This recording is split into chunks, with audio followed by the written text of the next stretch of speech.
Alors bonjour à tous, dans cette vidéo on va voir comment intégrer Google Maps à votre application iUnic. Donc on va voir comment utiliser l'API JavaScript de Google Maps et comment tout simplement créer des cartes dans votre application iUnic. Donc on va voir comment tout simplement afficher par exemple une carte à un endroit donné. On va voir comment modifier par exemple le type de carte. Vous allez voir que Google Maps propose 5 types différents: satellite, plan, hybride et terrain. Voilà, tout simplement. Et on va voir également comment ajouter des marqueurs. Par exemple, ici, j'en ai ajouté un pour l'aéroport. Et ici, par exemple, si je zoome un petit peu, ajouter un marqueur et par exemple, centre-ville. Voilà, donc on va voir tout ça dans ce tutoriel. On va voir différentes parties, notamment comment créer les clés d'API de Google Maps, comment également installer le plugin qui va nous être utile, et ensuite, comment créer notre carte, ajouter les marqueurs et modifier le type de carte. On commence tout de suite avec l'installation du plugin.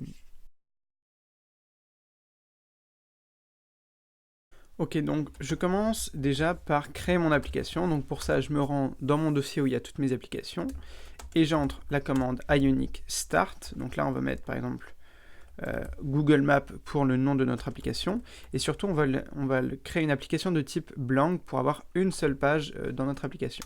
Donc j'entre la commande et je laisse passer l'installation pour qu'il me crée mon application et on va directement passer après à l'installation du plugin Cordova.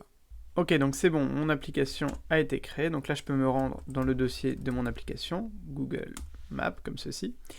Et là, on va commencer par installer notre plugin. Alors, je vous ai mis le lien de toute façon de tous les sites officiels. Là, c'est la documentation officielle du plugin Google Maps, du plugin Cordova, d'accord?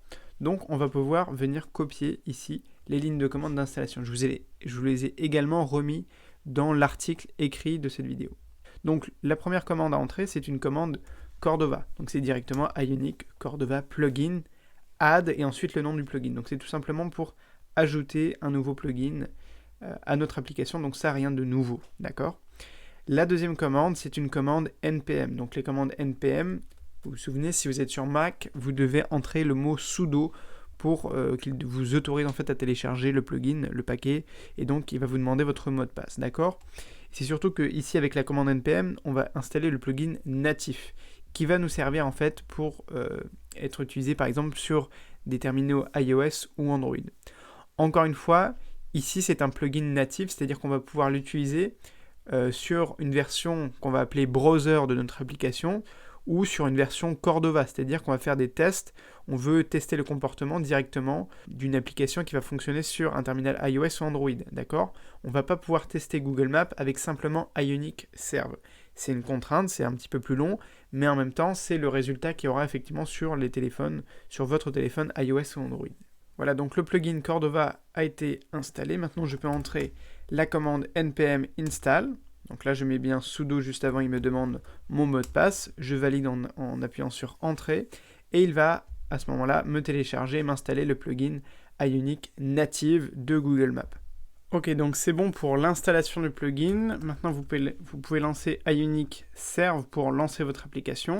Pour le moment, on ne va pas s'en servir. On va déjà l'ouvrir avec Visual Studio. Donc je viens cliquer ici sur New Window. Et je viens ouvrir mon application. Voilà.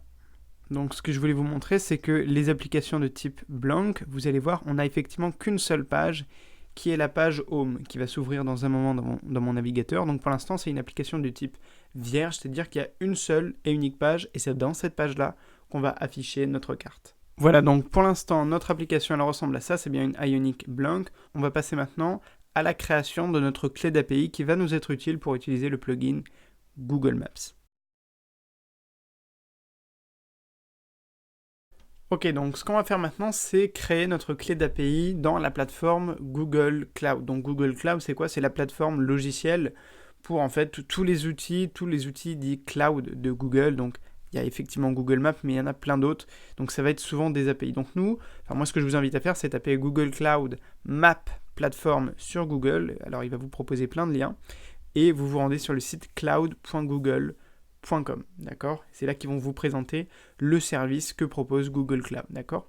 Nous, on va cliquer sur premier pas, tout simplement, parce que Google fait les choses relativement simplement. Alors, ce qu'il vous demande de choisir au départ, c'est le produit que vous voulez utiliser. Donc, dans ce qu'ils appellent la Maps, Google Maps Platform, ils vont proposer 3 produits. Maps, qui va vous permettre de créer des cartes, d'accord? Globalement, c'est ça. Routes, c'est pour tout ce qui concerne la navigation, si vous voulez par exemple créer une application de navigation, ou même peut-être comme Runtastic pour ceux qui veulent faire de la course. Et enfin, Places, ça vous permet d'accéder aux données, aux bases de données de Google dans tout ce qui concerne les lieux, les avis, les photos partagées par les gens, etc.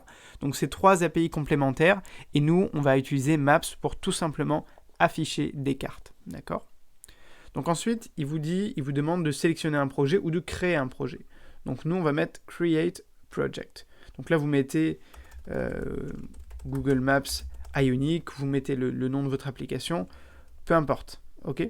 Moi, je vais mettre Maps Ionic. Vous cliquez sur Next. Alors, attention, parce qu'une des étapes qu'il va probablement vous demander, c'est de créer en fait un compte de facturation. C'est-à-dire que pour utiliser l'API de Google, vous devez avoir associé à ce compte Google Cloud un compte de facturation. C'est-à-dire quoi? Un compte avec lequel vous avez une carte bancaire qui est bien associée à ce compte. C'est clair que c'est une contrainte, c'est un peu chiant, on aimerait passer par un autre système. Le problème, c'est que Google Cloud et Google Maps est aujourd'hui quand même incontournable en ce qui concerne les systèmes de cartographie, et c'est aussi, je pense, un des plus simples à prendre en main. Donc, je vous invite quand même à créer ce compte de facturation. Vous avez juste à entrer vos coordonnées bancaires. Vous avez plus d'1 an gratuit, et au pire, à la fin, vous pouvez toujours le supprimer ou désassocier ce compte bancaire ici. Donc là, il vous génère votre clé d'API que vous pouvez copier, que vous pouvez mettre de côté tout simplement, puisqu'on va s'en servir dans notre application Ionic pour créer notre carte. Donc là, je clique sur Done, et on va regarder un petit peu l'interface de Google Cloud. Donc ici, vous êtes sur Google Maps. Donc c'est là qu'il va vous afficher en fait toutes les données analytiques de votre API, d'accord? Votre facturation et également le trafic que vous avez par rapport à votre API. Nous, ce qu'on va faire ici, c'est nous rendre dans le menu et on va regarder dans API et services et dans identifiant, d'accord? Donc là, vous vérifiez bien que vous êtes toujours dans votre projet Maps Ionic, d'accord? Ici, donc là, vous avez notre clé d'API. Restriction, pour l'instant, on n'en a aucune. Vous avez l'identifiant ici de votre clé que vous pouvez copier. Et là, je viens cliquer sur le petit bouton modifier, d'accord? Puisqu'il y a quelques paramètres, en fait, à entrer dans notre console. Alors, ici, c'est ici qu'on va rentrer toutes les infos par rapport à notre clé et surtout à son utilisation. Donc déjà, restriction relative aux applications. Donc là, ce qu'on va lui dire, c'est que nous, on va utiliser, pour les tests de notre application sur navigateur, on va utiliser un site web, HTTP, d'accord? Et donc, ce qu'il faut faire ici, donc vous venez cliquer ici, cocher référent HTTP. Ce qu'il faut faire, c'est ajouter un élément. Et notamment, cet élément, ça va être l'adresse de notre application.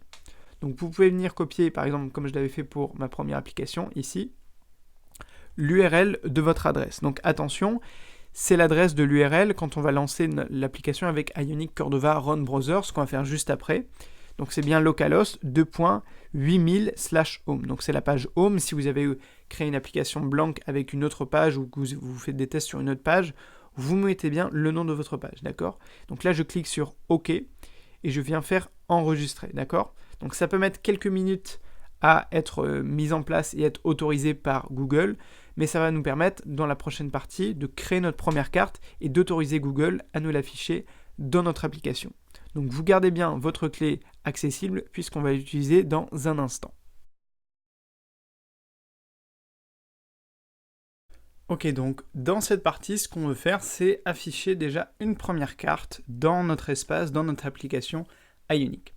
Alors, vous commencez par vous rendre dans votre page en question, donc moi ça va être la page home, et dans mon fichier home.page.ts, d'accord? On va commencer par importer tous les plugins, enfin le plugin Google Maps et surtout tous ces modules. Donc vous le voyez ici, j'ai une ligne de code à entrer. Alors comme vous le voyez, c'est un plugin Ionic native, et en fait il y a plein de modules. Donc il y a le plugin Google Maps, mais il y a aussi Google Maps Type ID. Donc en fait on va importer tous les modules, on ne va pas tous les utiliser aujourd'hui, mais par exemple ça va vous servir pour la suite. Donc par exemple ici ça me permet de changer le type de ma carte. Il y avait les Maps Event, il y a la Camera Position qui va me permettre de centrer les marqueurs par exemple. Donc ça va être plein de différents outils qu'on va utiliser dans la suite de cette application. Alors également, je vous propose d'importer quelques autres plugins et modules. Le Action Sheet Controller qui va nous permettre de proposer plusieurs boutons lorsqu'on va vouloir modifier le type de notre carte, comme ceci. Ça c'est le Action Sheet Controller. Et ensuite, le Alert Controller, c'est pour quand on veut ajouter un nouveau marqueur, ici, on va ajouter, et ça c'est une alerte, on va pouvoir entrer le titre de notre marqueur et cliquer sur ajouter, ok. Et le dernier plugin que je vous propose d'importer, c'est plateforme, puisqu'en fait, là ce qu'on a ouvert, c'est une plateforme Cordova, tandis que ici, c'est une application dite web, on va dire, donc de test. D'accord? Donc ça va nous permettre de tester sur quelle plateforme on est, et du coup d'exécuter notre fonction load map pour charger notre carte que si on est sur une plateforme Cordova. Donc on va voir tout ça juste après. Donc ce qu'il faut qu'on commence par faire juste au début de notre page, c'est de créer la variable maps qui va contenir en fait tout simplement notre carte. Et donc c'est une variable de type Google Maps, donc c'est une carte, c'est this.map qui va contenir toutes les informations de notre carte et qui va nous permettre de l'afficher. Ensuite, je viens de déclarer tous les plugins que j'ai importés précédemment, pas ceux de Google Maps, mais juste ceux de Angular, voilà, donc Alert Controller, Action Controller et Plateforme. Et ensuite, ce qu'on va faire ici dans le constructeur, on va initialiser le chargement de notre page. Donc ce qu'on veut, comme je vous l'ai dit, c'est qu'on teste en fait si on est sur une plateforme ou une autre. Donc, on va faire le test suivant, c'est qu'on va faire appel au plugin Plateforme, et on va lui demander est-ce qu'on est sur la plateforme Cordova. Et si on est sur la plateforme Cordova, dans ce cas, on va lui dire tu exécutes la fonction loadMap qu'on va entrer et qu'on va créer juste à la suite. D'accord? Donc la fonction loadMap, c'est celle qui va nous charger notre page. Si vous voulez, là on est en train d'utiliser un plugin qui est natif, donc on ne peut l'utiliser que sur un terminal iOS, Android ou sur la plateforme Cordova Browser. D'accord? Pas avec simplement la ligne de commande qu'on a entré dans le terminal ici, Ionic Serve. On ne va pas pouvoir charger notre carte. Ok, donc ça c'était juste pour l'initialisation de notre map. Ok, ce qu'on veut maintenant, c'est créer tout simplement notre carte. Donc pour ça, il y a deux bouts de code qui sont importants. C'est la fonction Google Maps create et les petites variables ici qui nous servent à initialiser en fait notre carte. En fait, pour l'instant, on n'a pas entré tout simplement l'identifiant de notre projet Ionic, de notre projet Google Maps qu'on vient de créer, de notre API Google Maps. Ok, donc c'est ici qu'on va l'entrer uniquement lorsqu'on est sur la plateforme browser ou sur un navigateur, d'accord? Je vous ai mis toutes les explications quand vous êtes sur iOS ou Android, c'est dans votre fichier config.xml, d'accord? On ne va pas traiter ce cas dans cette vidéo, on va simplement faire le cas pour un navigateur, d'accord? Donc il faut que vous entraîniez environment.setEnvironment, et c'est ici qu'on va mettre notre clé d'API, d'accord? Donc je viens copier ma clé, et je viens la remplacer ici. Voilà, comme ceci. Ok, donc là vous voyez que le module environment, c'est celui qu'on a importé depuis tous les objets, tous les modules de notre plugin Google Maps. D'accord? Donc c'est vraiment une fonction qui est prédéfinie qui s'appelle setEnvironment. Ok, donc jusque-là, rien d'exceptionnel. Et donc, notre première fonction qui va réellement nous créer notre carte, elle arrive. Alors on va la créer ensemble. C'est this.map, on va affecter à notre objet map la création de tout simplement notre carte Google Maps. Donc là je mets Google Maps, c'est maps.create. Je mets des parenthèses, et à l'intérieur de ces parenthèses, c'est ici qu'on va stocker tous nos objets. Alors, la première chose à faire, c'est en fait de donner l'identifiant de notre boîte HTML, puisqu'on va créer une boîte HTML par la suite qui va avoir l'identifiant map canvas, d'accord, qui va contenir notre carte. Donc ça, c'est juste l'identifiant de notre boîte HTML. Et ici, surtout, c'est là qu'on va stocker toutes les options de notre carte. Donc ça, il y en a plus ou moins des importantes. Elles sont toutes ici, les options. Donc la première, c'est tout ce qui concerne la caméra. Je vais les copier ici, on va les regarder en détail. Caméra, ça va concerner vraiment toute la position de notre carte, tout ce qui concerne le visuel. Donc par exemple, target, ici, on va avoir la latitude et la longitude. Donc moi, le point que j'ai donné, c'était pour que ça soit positionné autour de Montpellier, d'accord? Ici, vous avez le zoom, puisque vous pouvez être plus ou moins éloigné quand vous initialisez en tout cas votre carte. Par exemple, là, j'ai un zoom plus ou moins grand. D'accord? Donc vous pouvez tester les différentes valeurs, vous testerez en fonction du chargement de votre page et vous verrez si ça vous convient ou pas. Et ensuite, tilt ici, c'est l'inclinaison. Donc pour l'instant, on ne va pas trop s'intéresser à l'inclinaison. On va surtout s'intéresser ici, bon, au zoom, c'est pareil, il n'y a pas 36 valeurs à mettre. Et surtout à target ici, c'est-à-dire la latitude et la longitude. Dans cette vidéo, je n'ai pas traité le cas de l'accès à la position de l'utilisateur. C'est faisable aussi et c'est pas très très compliqué. Mais pour moi, le plus important, c'était de vous permettre d'afficher déjà une carte. Donc en fait, en exécutant cette fonction, on va créer une carte et on va l'afficher dans notre boîte Map Canvas. Donc ce qu'il faut, c'est évidemment créer notre boîte HTML. D'accord? Donc je peux venir, hop, copier l'identifiant. On va de notre boîte HTML. Hop. je vais dans mon Ion Content, d'accord? Je crée une boîte div, voilà, et je lui donne l'ID, l'identifiant map canvas, d'accord? Par contre, ce qu'il faut juste, c'est aller dans votre fichier home.css et donner à votre identifiant, à votre boîte map canvas, des propriétés CSS, notamment qui prennent une largeur, que la boîte prenne une largeur et une hauteur de 100% de la page. Alors vous pouvez mettre 80% si vous voulez, 20%. L'important c'est que si vous mettez rien ici, si vous ne mettez pas de CSS, votre boîte va avoir une taille de 0, puisque là son contenu au départ il est nul. D'accord? Donc là normalement si je lance mon application, il va effectivement m'afficher une carte dans ma boîte HTML. D'accord? Donc pour afficher notre carte, si on lance mon Ionic avec Ionic Serve, ici on voit rien. Si j'affiche dans la console, puisque là on est sur la version web, d'accord? C'est Ionic Serve. Ce qu'il faut, c'est vous rendre ici dans votre terminal, vous mettez CTRL-C pour arrêter l'exécution de la commande en cours, et vous tapez la commande suivante, Ionic Cordova Run Browser, d'accord? On aurait pu mettre Run iOS, Run Android, Run Browser, ça va vous permettre de tester le comportement sur une application vraiment sur terminal, sur smartphone, mais depuis votre navigateur. Et là, vous appuyez sur Entrée. Donc là, il va vous créer votre application, la version de votre application browser. Ça peut être un petit peu long la première fois, et ensuite, vous devrez le faire à chaque fois que vous allez faire un test avec l'affichage de votre carte. Donc là, je laisse mon terminal me créer ma plateforme browser, et ensuite me l'ouvrir dans mon navigateur. Ok, donc là, ça tombe bien, donc ma page vient de s'ouvrir. Donc là, on est sur la version browser de mon application, et justement, il me renvoie un problème. Donc ça tombe bien, parce qu'on va voir un des problèmes que vous pouvez rencontrer. En fait, comme j'ai déjà une autre application qui est ouverte sous forme de browser, vous voyez qu'ici l'URL c'était localhost 8000. Du coup, ce que Ionic a fait, c'est qu'il m'a généré une autre URL. C'est pas 8000, c'est 8001. Et donc, comme moi j'avais indiqué à Google Cloud Platform, localhost 8000, eh bien il ne connaît pas l'URL actuelle. D'accord? Donc ça tombe bien. Ça veut dire qu'à chaque fois que vous avez une nouvelle URL où vous ouvrez vous souhaitez en fait ouvrir votre carte, eh bien il faut l'ajouter. Donc ici, ce qu'il faut que je fasse, c'est que je vienne ajouter un élément, et cette fois lui mettre 8001. Ensuite lui entrer OK, enregistrer. Encore une fois, ça peut prendre, ici il le dit, jusqu'à 5 minutes. Et donc là, je ne peux pas simplement actualiser mon application, puisque si j'actualise, là il va me renvoyer une erreur. D'accord? Donc ce qu'il faut, c'est que je revienne dans mon terminal, je fasse CTRL-C, et je re-entre ma commande Ionic Cordova Run Browser. Et cette fois-ci, ma carte devrait bien s'afficher dans mon application.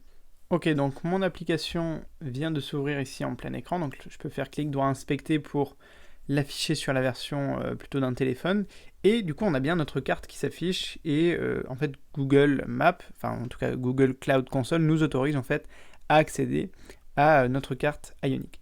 Donc à notre carte Google Maps. Donc là ici vous voyez que je peux dézoomer, ici zoomer avec les boutons, et ce qu'on va faire dès maintenant, c'est commencer à voir comment modifier le style, le type en fait de notre application.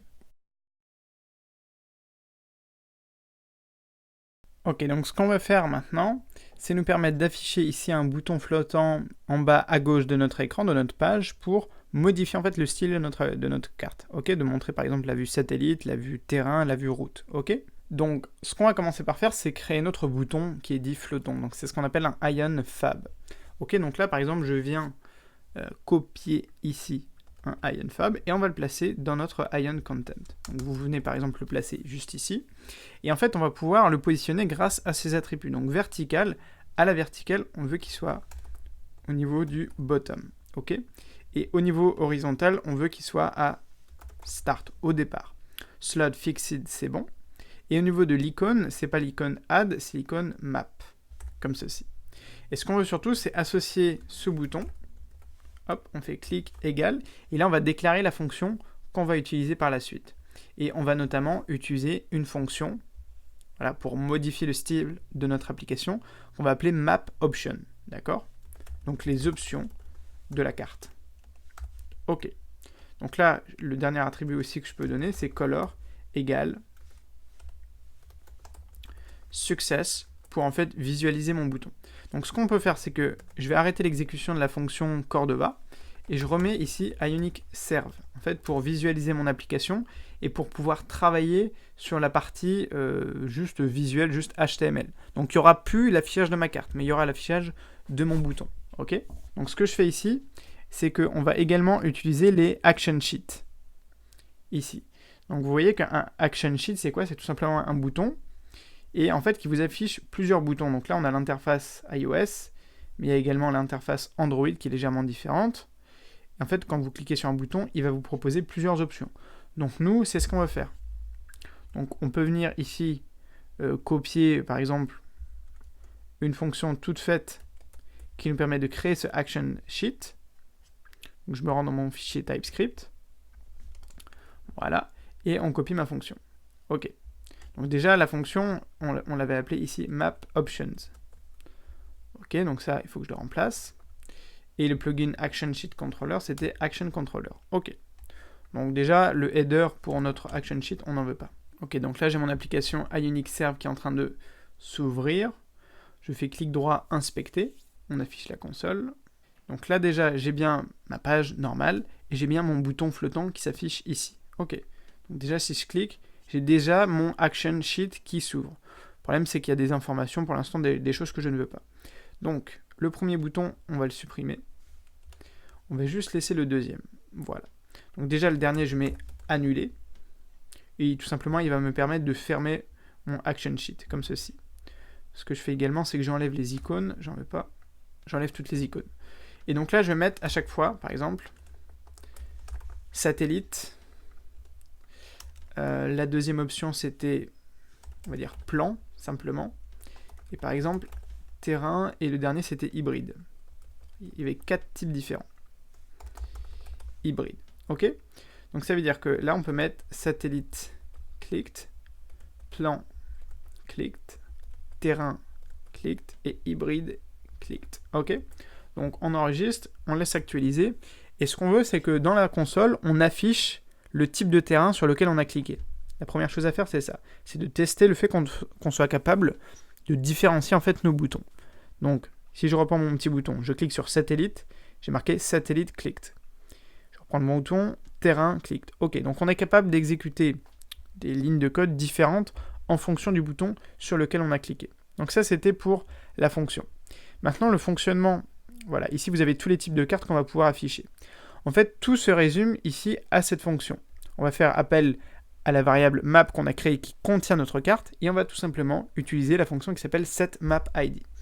Donc, par exemple, quand je clique sur satellite, je viens affecter à ma variable map, à la carte que j'ai affichée, je viens lui mettre setMapTypeID, et comme paramètre, comme objet, il faut que je lui donne le type de ma carte. Et donc pour ça, par contre, on va faire appel ici à Google Maps Types ID, qui est l'objet, qui est le module, si vous voulez, qu'on a importé. Google Maps Type ID, comme ceci, point. Et là, ensuite, je peux donner le type de chacune, de tous les types de terrains ou de cartes qui existent. Donc ici, on avait cliqué sur satellite, donc on va afficher la vue satellite. OK ? Ensuite, quand je clique sur plan, en fait, c'est la vue dite normale. Quand je clique sur terrain, j'affiche ici terrain, alors c'est terrain en anglais. Et quand je clique sur hybride, eh bien on veut afficher la vue hybride, comme ceci. Alors, si j'enregistre et que je demande à actualiser, ici ça ne va pas fonctionner parce qu'il va me dire mais map, il n'y a pas de carte là ici qui s'affiche. Donc ce qu'il faut qu'on fasse pour tester, c'est qu'on revienne dans notre terminal. Maintenant qu'on sait que notre bouton fonctionne correctement, je fais CTRL-C et je reviens lancer la commande Ionic Cordova Run Browser pour afficher mon application. Ok, donc là la commande Ionic Cordova Run Browser vient de s'exécuter. On a bien notre petit bouton flottant qui s'affiche. On fait un test, on clique sur satellite. Et là, on a bien satellite clicked et on a bien le type de notre carte qui change en direct. Tout ça parce que ça se passe par cette ligne de code là avec la fonction setMapTypeID. Donc c'est relativement simple, il y a une ligne de code à chaque fois. Ce qu'on a juste créé ici, c'est l'interface pour sélectionner en fait notre type de carte. Donc on a terrain, plan et également hybride qui est intéressant, ou c'est satellite avec également les informations qui s'affichent. Donc ce qu'on va faire maintenant dans la dernière partie, c'est prendre ici dans notre menu, dans notre Ion Header, afficher un petit bouton plus pour afficher un message d'alerte et entrer par exemple un titre et qui nous affiche tout simplement un marqueur qui nous l'ajoute en fait à notre carte. Ok, donc comme on l'a dit, on va commencer par modifier un peu notre Ion Header. Donc là, au lieu de mettre Ionic Blank, on peut mettre Ionic Google Maps. Ok, donc ça c'était pour la toolbar. Je lui ajoute également l'attribut color égale success pour qu'il me l'affiche mon menu en vert pour que ça soit un peu plus joli et en référence avec le thème de notre application. Et après mon Ion Toolbar, je viens ici entrer, ou plutôt créer la balise Ion Buttons, comme ceci. Et je vais placer mon bouton à la fin, donc je mets slot égale end, ok. Ensuite, je mets mon bouton, plus précisément, c'est Ion Button, qui contient une Ion Icon, ok, donc jusque-là, rien de bien nouveau. Ensuite, ce Ion Button, on va lui mettre la fonction click égale, et là, on va mettre add marker, donc pour ajouter notre marqueur, ok. Et en ce qui concerne notre Ion Icon, on met slot égale icon only pour qu'il n'y ait que notre icône dans le bouton. Et ensuite, on lui met tout simplement le nom de notre icône. Et je crois que c'était add. Donc on peut toujours regarder sur le site Ion Icon. Vous voyez qu'on a ici les petits boutons plus. Donc moi j'avais mis effectivement add circle outline. Voilà, pour le nom de mon icône. Ok, donc là on peut revenir à mon terminal. Je relance encore une fois la fonction, cette fois-ci Ionic Serve, puisque là on fait du HTML, donc il faut pouvoir le visualiser en direct et ne pas attendre de lancer à chaque fois la version Cordova de notre application. Et donc, ce qu'on a fait là, c'est qu'on a tout simplement ajouté un bouton à la fin de notre Ion Header. Ce qu'on va faire maintenant, c'est dans notre fichier home.page.ts, c'est créer notre fonction, ici, en attendant que notre page s'ouvre, addMarker. Alors, on ne va pas directement créer la fonction pour créer un marqueur. Déjà, ce qu'on va proposer, c'est effectivement d'ouvrir ce qu'on appelle une alerte. Donc ici, c'est quoi une alerte? C'est tout simplement, vous le voyez, un message qui s'affiche à l'utilisateur et auquel il va devoir interagir. Donc là, par exemple, c'est que des boutons. Mais en fait, il y a des alertes qui contiennent des champs input. Notamment ici, dans les exemples qu'il donne. Voilà, ici, on a des champs de type input. Donc je viens copier ce que Ionic me propose. Alors c'est une fonction qui est assez longue, puisque il propose tous les différents types de boutons. Donc je viens copier cette fonction et on va la modifier pour l'adapter à notre besoin. Donc déjà je reprends le nom de ma fonction addMarker, voilà, comme ceci. Et nous on va juste, alors déjà on peut enlever le header, voilà, et nous on va juste demander un seul input. Donc je viens supprimer tous les autres inputs qu'il me propose. Ça c'est la première chose à faire, ok. Le nom de notre input, on va l'appeler title, voilà. De type texte, ça c'est bon, et le niveau du placeholder, on va dire mon titre, ou votre titre, ou le titre, voilà, le titre, ok. Et ensuite, il va nous proposer deux boutons. Donc le premier c'est cancel, donc nous on va remplacer par annuler, on peut mettre ok, ou plutôt ajouter ici, ok. Et ce qu'il faut juste qu'on rajoute ici, c'est que dans le handler ici, on renvoie l'objet. Donc là, on va dire, tu nous renvoies tous les objets de notre formulaire dans l'objet data. Ok.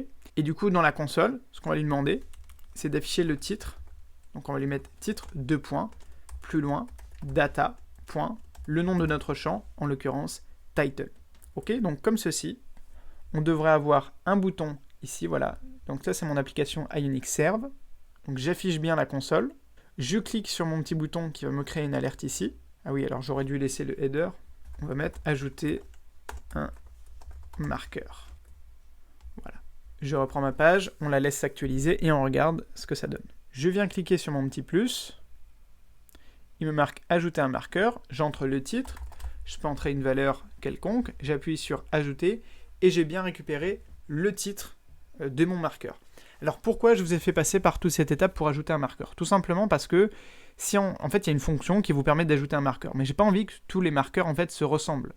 Ici dans mon application, ce qui se passe c'est que quand on clique sur ajouter un emplacement, je peux entrer le titre. Quand je clique sur ajouter, j'ai non seulement le marqueur, mais en plus quand je clique dessus, j'ai des informations.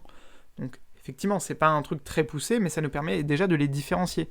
D'accord? Là j'ai l'aéroport et là j'ai le centre-ville par exemple. Ok, donc ce qu'on va faire maintenant, c'est qu'on va utiliser cette fois-ci la fonction que j'ai appelée place marker pour positionner le marqueur, qui va cette fois-ci réellement nous créer en fait ce marqueur-là.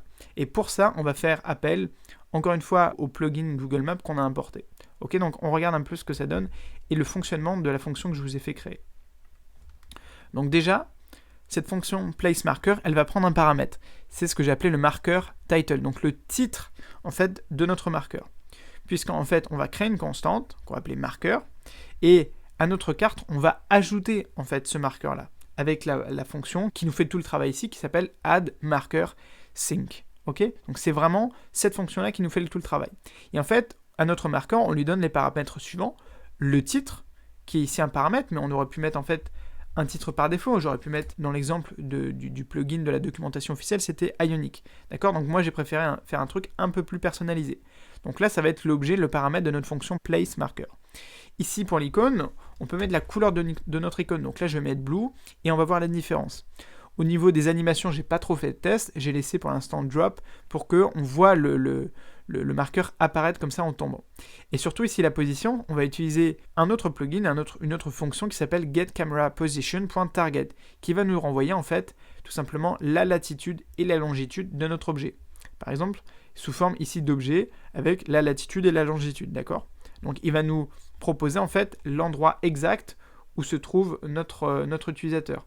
Donc en termes de centré, donc si par exemple je me décale, j'ajoute un marqueur, il va nous le centrer exactement ici, d'accord? Donc ça c'était pour la fonction placeMarker, mais par contre ici du coup il faut l'exécuter cette fonction. Donc quand je clique sur ajouter mon marqueur, je viens exécuter cette fonction placeMarker, et vous l'avez compris, avec comme paramètre data.title, c'est-à-dire l'objet de mon champ, c'est-à-dire que ce que l'utilisateur a réellement écrit dans son champ, d'accord? Donc là par contre, comme on est sur Ionic Serve, je ne peux pas tester l'exécution de ma fonction. Donc qu'est-ce que je fais? Je reviens sur mon terminal, je tape CTRL-C et je rentre ma fonction, ma commande, pardon, Ionic Cordova Run Browser. Voilà, donc mon application vient de s'ouvrir avec Ionic Cordova Browser, Run Browser. Je clique droit sur Inspecter, on affiche la console au cas où il y a des erreurs. Alors on peut changer le type de carte, on peut passer à par exemple hybride, juste pour faire notre test. On clique sur le petit plus, j'ai bien mon alerte ajouter un marqueur, j'entre une valeur quelconque, je clique sur ajouter, et là vous voyez qu'en plus cette fois-ci on a un marqueur qui est bleu, donc on est bien capable de changer la couleur avec le titre que je lui ai bien entré. On fait un autre test avec un autre marqueur, j'entre un titre quelconque, et à chaque fois, donc là je peux ajouter autant de marqueurs que je veux.